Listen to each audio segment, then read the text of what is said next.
Chris Brown, Steve Tasker with you.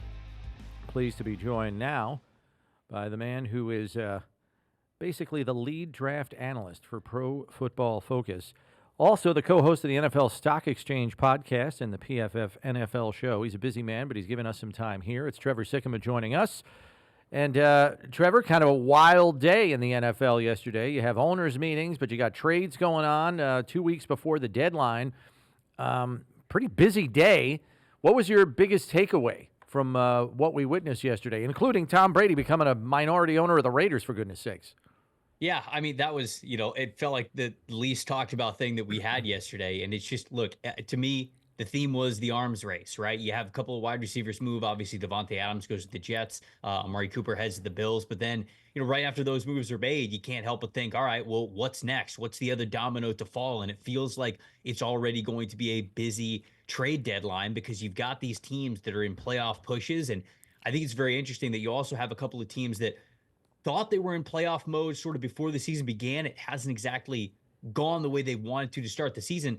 And maybe a lack of firepower is a reason why. And so then you sort of look around the league and you say, okay, well, if Cooper got dealt, if Devontae Adams got dealt, is Mike Williams next? Is DeAndre Hopkins next? Like, you just wonder where the next sort of domino is going to fall. And it just feels though teams are going to get really aggressive for these pass catchers, as we have already seen a couple of weeks before the trade deadline. We've also seen, too, Pittsburgh starting to feel the heat a little bit, Russ Wilson is now healthy, going to start taking number one snaps. I mean, all this stuff's going on because this is, you can tell me better, maybe statistically it holds up, too. This is the season where you either got to make it or you're going to lose out on the division race because you're going to start running out of time to catch up. If you've dug yourself a hole, and there's some teams like the Patriots, the Browns, they are what they're going to be. But there are other teams that are the 3-3, the 2-4s, like the Jets, who still have a shot at this, and this is a desperate time for these GMs.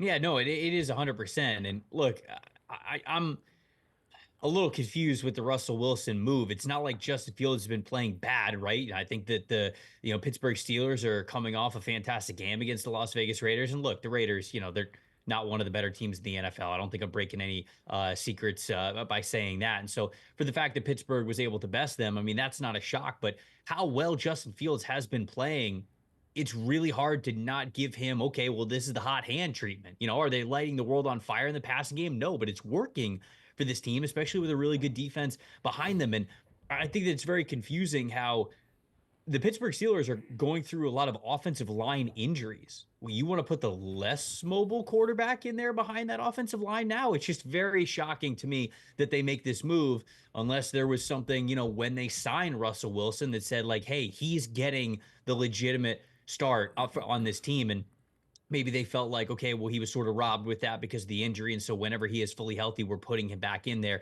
The timing seems odd. The success on the offensive side of the ball seems odd. I just don't really get this move for the Pittsburgh Steelers. But I'm going to be honest. There have been times over the last 10 years of Tomlin's era where they've made moves one way or the other and be like, I don't know if I love this. And Tomlin keeps winning. So I guess if anybody has been able to garner the respect of like, hey, we got to wait and see how this decision plays out, I suppose it is Mike Tomlin there. So an interesting timing with the Steelers, but you're right. It is sort of gut check time for a lot of those teams around the NFL.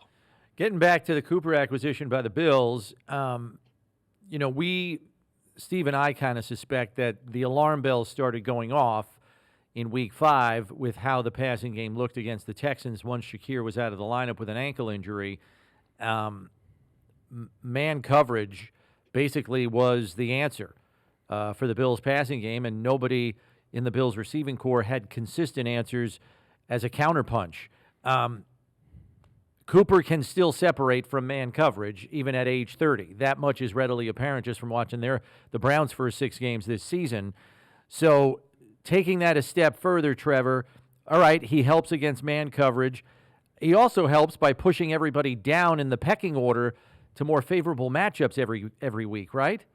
Yeah, no, I agree with that completely. I love this trade for a lot of different reasons. You mentioned how big of a struggle it was for them against man coverage, and just plainly with Khalil Shakir out of the lineup, there wasn't somebody that was that go-to presence. And, sort of when I watch the rest of this team, there's not a lot of guys that win with those in-breaking routes over the middle of the field, whether it's quick slants or whether it's, deep crossers, intermediate crossers, things like that. Like even mesh concepts and dig routes right behind the line of scrimmage, or right in front of the line of scrimmage, I should say. There's just not a lot of in-breaking winners at the wide receiver spot on this team other than Khalil Shakir. I know you've got tight ends that can obviously win over the middle, but it's a little bit different. The route tree is a little bit different. Cooper, I mean, he's made a living beating up on corners, beating them inside. They don't know when he is going to break, whether it is that quick slant, whether it is a deeper intermediate crosser, or what he is going to do. Certainly against man coverage, you watch him this past year, and look, he's not as spry off the line of scrimmage as he has been in the past,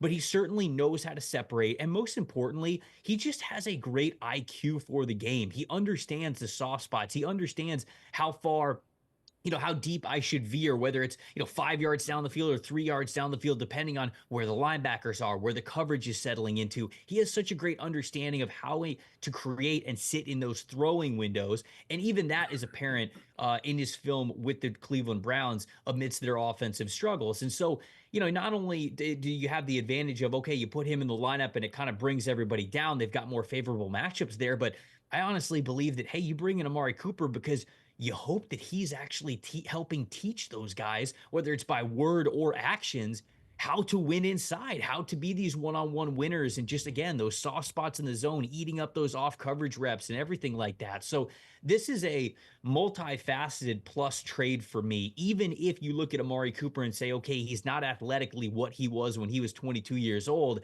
this is still a really good trade for me for what it brings to the Buffalo Bills on a lot of different angles.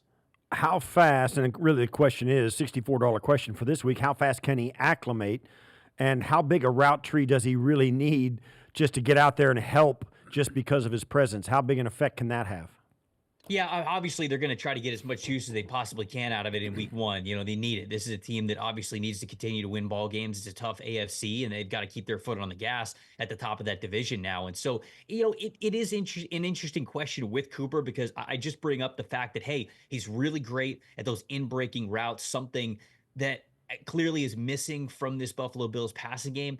And unfortunately, if you're looking for a major splash this week, that is something that takes repetition. That is something that takes some timing. And so really, to me, it just boils down to how much can he get in the building and on the practice field? How many reps can he get with Josh Allen? And does it get to a point where they really do feel comfortable calling a lot of that stuff this upcoming week? So to me, that is the big question of whether or not they can really get that timing down this week. Because, for other guys, sometimes you get these one-on-one ball winners on the outside. Like, for example, Devontae Adams, Aaron Rodgers. I know they got the history, but even if they didn't have the history, Devontae is an outside one-on-one winner. Hey, just throw him the ball. He'll be able to go up and get it over man coverage. With Amari and how he wins, it's a little bit more nuanced. It takes a little bit more time, but when you get that time, it is really tough to cover. So might not be a light the world on fire week for him this week, but I think moving forward, it should be pretty great. So, Trevor, we've got Brandon Beane back in January, kind of knowing what was afoot in terms of biting the salary cap bullet, moving on from Diggs, all of that stuff. He said, we have to nail this draft, plain and simple. By all accounts, it looks pretty good in the early going here, based on the contributions he's getting from some of his draft class right now, the most recent of which was Ray Davis. Steve's favorite pick in this draft for the Bills was Javon Solomon, who he thinks is going to blow up and be a double-digit sack guy in a couple of years. Ray Davis was my favorite, and he lived up to the billing, carrying the lion's share of the load on Monday Night Football. Is what we saw from him Monday night about what you expected to see from him when given an opportunity? Yeah, the lights were never going to be too bright for Ray Davis. I mean, he's got a fantastic story on how he got to the NFL. I'm sure your audience kind of knows about that, just with him all throughout childhood and making a name for himself and getting into multiple schools and succeeding at, wherever it has been, he has succeeded, whether it's high school, college, or now the NFL. And so, no, I'm not shocked in the least that Ray Davis was able to play very well and almost rush for 100 yards in his first start at the NFL level. I don't know if it was officially his first start, because starts are a little weird, but his first time when he is getting, like you said, the lion's share of the carries. And so this is something that I think that they can lean upon. And I felt like he was a steal of the draft because of everything that we saw at Kentucky last year and knowing where he comes from. And he goes to a great team in Buffalo, who I knew was going to believe in him, whether that was for 5 carries a game, 15 carries a game, 25 carries a game, whatever it was. So to me, he is the type of player that no workload is too much for him. I think he's going to give you everything, every single thing that he can every time he touches the football. So it's no shock to me that Ray Davis played well this past week. One of the things about, as you talk about Amari Cooper acclimating, it's the time of year when, Aaron Rodgers, Josh Allen, I mean, they're not going to want to go out and throw an extra 500 routes to get to know this guy. I mean, they're going to have to do it within the confines of a practice. I mean, both Josh Allen's out, they got nicks and cuts from the razors of the NFL, right? I mean, they're bumped up.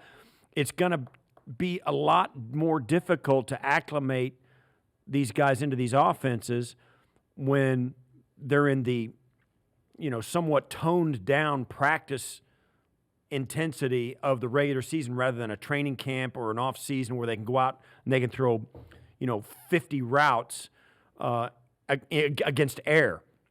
Nobody's going to want to throw this guy. Everybody's beat up from the season, right? So, what is your reasonable expectation for both Devontae in New York and Cooper here in Buffalo? On week one, I'm talking about their first week. Sure, right? Yeah, I mean, Devontae's obviously the easier question to answer because I think that Rodgers, along with Nate Hackett, right? When you go back to sort of how they were installing the offense, there's pretty much a Davante Adams role, maybe not exactly, but this sort of outside receiver type of number one type of player that I can go to when I need it. I think that role already exists in their offense. They were just running it with somebody that wasn't Davante Adams. And I feel as though, not that it all came down to that last throw that didn't happen between him and Mike Williams, but I feel like that weighed a lot. And I'm sure that they were already interested in really looking into the Davante Adams trade well before that. But it felt like that was the straw that broke the camel's back, where it's like, hey, if we, and look, I said this on the PFF review show that we had this past week. If the Jets had Davante Adams over the last 2 weeks, I think they probably win both of those football games, because the third down issues that they had when they were in London, and even some of the issues that they had this past week, when it came to just really falling short, I think that they win both of those games with Davante Adams because I already see that role in their offense. So that one, I think that they're able to hit the ground running pretty well because of that chemistry background. And like you said, it takes some setup in the offseason. I think the setup is already there for them to succeed. For Amari, it is a little bit different, right? Because you are correct to sort of point out, it's not like the summer and training camp where you got infinite time to really play with these guys. But I do think that there is something to it. Just kind of depends how much they want it, right? It kind of just depends on how much Amari wants to be around the building and Josh wants to be around the building. And not that they don't already put in a ton of time to get ready and be the best they could be every single Sunday, but it's just what it takes. And honestly, that's probably why a lot more trades don't happen in the NFL around the trade block than we would maybe assume. Because there's probably a lot more buyers, and I would say there's a lot more buyers than there would be guys that actually pulled the trigger and make trades. It's because a guy has to come in a brand new environment. You wonder what that's going to look like for him at the second half of the season. So that is a factor. I'm glad you brought it up because I do think it's something you got to think about. Devontae, it'll be a little bit easier. And for Amari and the Bills, it just kind of depends on how much they want to put into it here at this point in the season. Last one for me, Trevor, concerns a couple other guys in Buffalo's draft class that are getting significant playing time. Keon Coleman, obviously, and then DeWayne Carter, the defensive tackle. Carter flashes in the Houston game, filling in for an injured Ed Oliver.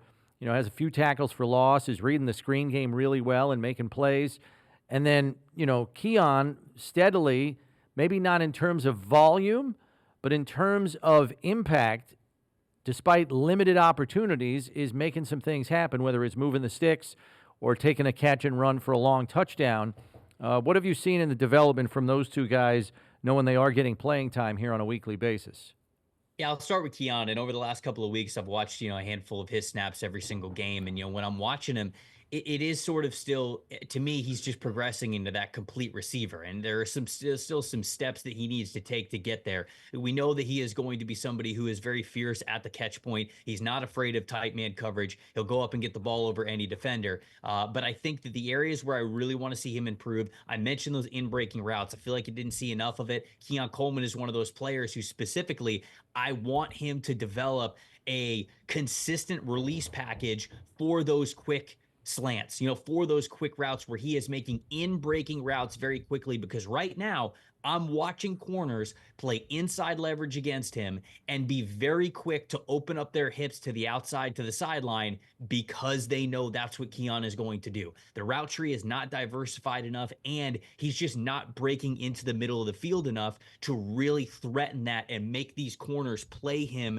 straight up. Because if they do, he's athletic and strong enough and explosive enough to get off the ball and create separation down the field. But right now, it's like corners can cheat a little bit, play some inside leverage, already have their hips turned a little bit, and just be able to run with him up the sideline, even if he has a pretty explosive and crisp release. They just know that he's not going inside. So need to see that a little bit more from him, but I do think that he's coming along there. When it comes to DeWayne Carter, it's sort of the way that the scouting report read. We're seeing that on the field now. There are some plays where he does have some quickness. He was a multi-year captain when he was at Duke. He was somebody who the team loved, the coaches loved, and he had a very, very high football IQ. So you're talking about being able to make plays in the backfield, get in the backfield, recognize some of those screens, be one step ahead of where the ball is going. That is all stuff that was in his scouting report. Now, unfortunately, what was also in the scouting report is a little bit light. So when you double team him in the middle as an interior defensive lineman, it's tough for him to hold up against those. And so you have some lower run defense grades for him this season because of it. And I think that that's something that he's just got to get better at. He's got to get stronger. He's got to be able to get off blocks quicker. And specifically, he's got to try to survive against those double teams, because if he doesn't play well, if his floor isn't higher as a run defender, there's too many teams that are going to be able to point out when he is on the field and take a combo block his direction or shift the offensive line one direction to where they're washing him out of the play. I saw that too much from him. So it's just, as this year goes on, he's getting valuable snaps. He's getting valuable experience. He's got to be stronger at the NFL level. And that's something that we kind of knew coming in, and it's something we're still looking for him to remedy. Trevor, thanks for spending some time with us. I know it's a busy time of year for all the analysts and stuff. Appreciate you carving out some time for us. Appreciate it, guys. Anytime.